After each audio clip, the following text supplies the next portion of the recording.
Hello, Poland classmates. Today I'm going to talk about the creation of the gangs in El Salvador. The gangs in El Salvador are a very huge problem. This has born several years ago when the civil war was in our country in the 80s.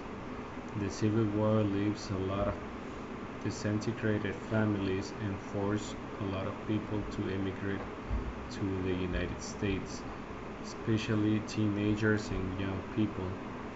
The teenagers were reunited in a part of Los Angeles, California. They were reunited to protect themselves against the Afro-American gangs and the Mexican gangs.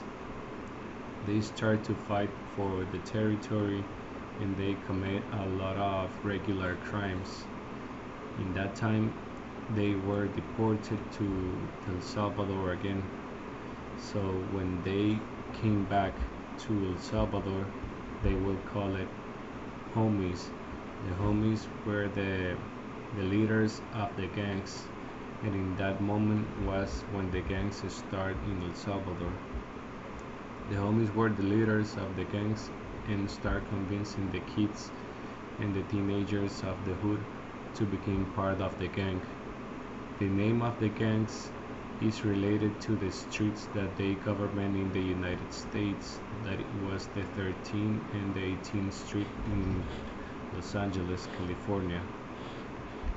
Now in these days, the gangs are so big that the government cannot control them because it's estimated there are about 30,000 gang members inside of the country and about 2,000 more outside of the country. In the closest countries to the El Salvador, there are Guatemala and Honduras.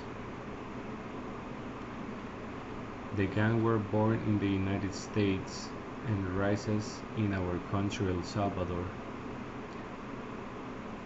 The gang are just another consequence of the civil war of El Salvador, and the government should control them when they were less.